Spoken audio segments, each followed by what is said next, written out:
এতিয়া যদি আপোনাক অপশ্যন দিয়া হয় পলিটিক্স নে বিজনেছ কোনটো চুজ কৰিব? নাই চাওক, মইতো এতিয়া আপুনি যদি কয় পলিটিক্স আৰু বিজনেছটো হৈছে অনলি মানি আৰ্নিং, পলিটিক্সটো হৈছে only social work, only for মানুহক যিখিনি মানুহক সহায় কৰা বা মানুহক সেৱা কৰা। গতিকে মই ডেফিনেটলি মই যিটো মানুহক সেৱাটো বা ৰাইজক সেৱা কৰাটো বিচাৰিম। নগাঁৱক লৈ এটা শব্দ, যিকোনো এটা শব্দ। আমাৰ নগাঁও আমাৰ গৌৰৱ। হয়, আপুনি সৰ্বানন্দ সোণোৱাল ডাঙৰীয়াৰ সময়ত আপুনি MLA হৈছিলে। সৰ্বানন্দ সোণোৱাল নে হিমন্ত বিশ্ব শৰ্মা?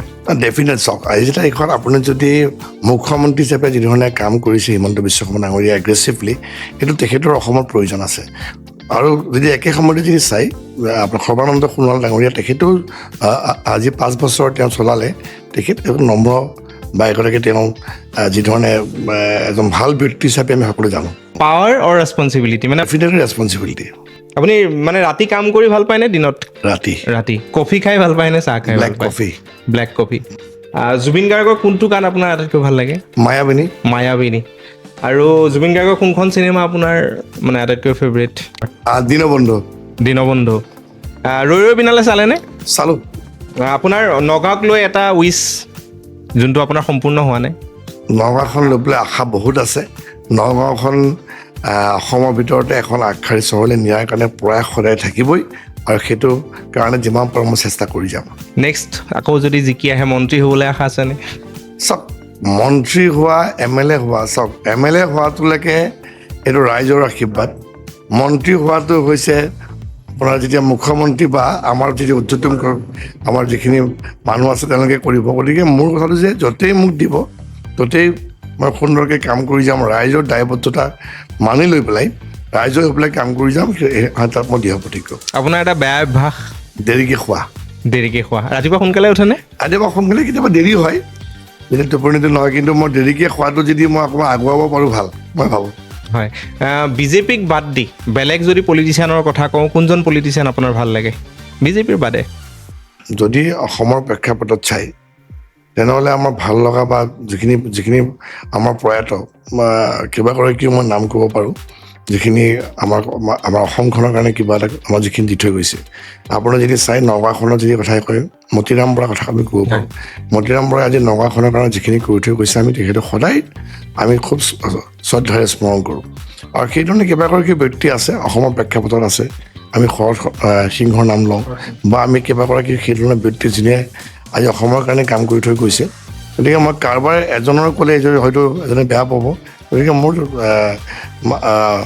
অসমৰ প্ৰেক্ষাপটতে হওক বা ভাৰতবৰ্ষৰ প্ৰেক্ষাপটত কেইবাগৰাকীও যি ৰাজনৈতিকৰ ভাল পাওঁ। হয়, ছাপ'জ MLA নেক্সট টাইম নহ'লে আপোনাৰ ঠাইত যদি বেলেগ এগৰাকী আহে, কোন হোৱাটো বিচাৰিব নগাঁৱত?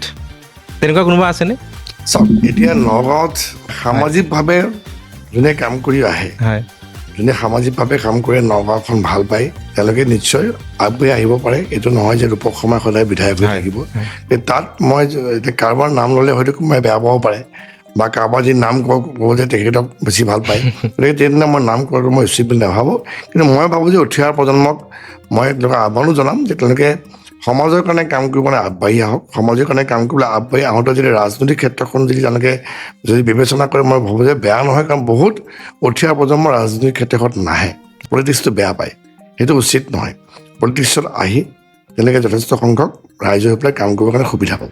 হয়, বিজেপিৰ আটাইতকৈ ভাল লগা পলিটিচিয়ানজন গোটেই ইণ্ডিয়াৰ ক্ষেত্ৰত, ভাৰতৰ ক্ষেত্ৰত? চাওক, আজিৰ তাৰিখততো নৰেন্দ্ৰ মোদী।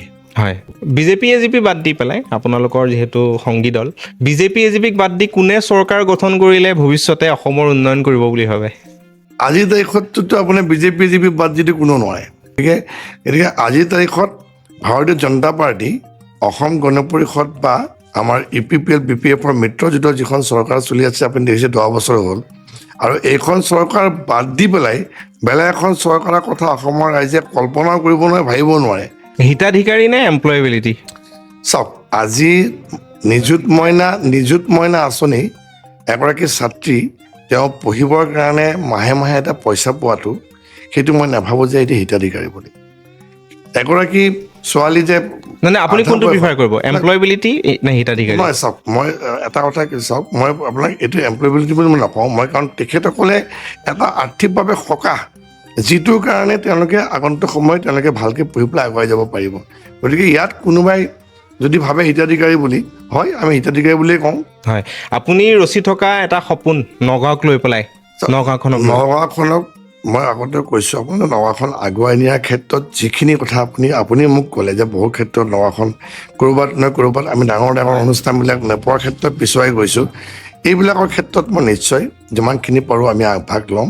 যি ধৰণে আন্তঃগাঁথনি উন্নয়ন কৰি পেলাই আমি আগুৱাই নগাঁওখন নিশ্চয় আগন্তুক ক্ষেত্ৰত যাতে আমি নগাঁৱলৈ নতুন আমি ডাঙৰ প্ৰতিষ্ঠান বা আমি ইণ্ডাষ্ট্ৰী আনি পেলাই নগাঁওখন আৰু উন্নয়ন কৰিব পাৰোঁ, যাতে নিবনুৱা সংস্থাপিত কৰিব পাৰোঁ।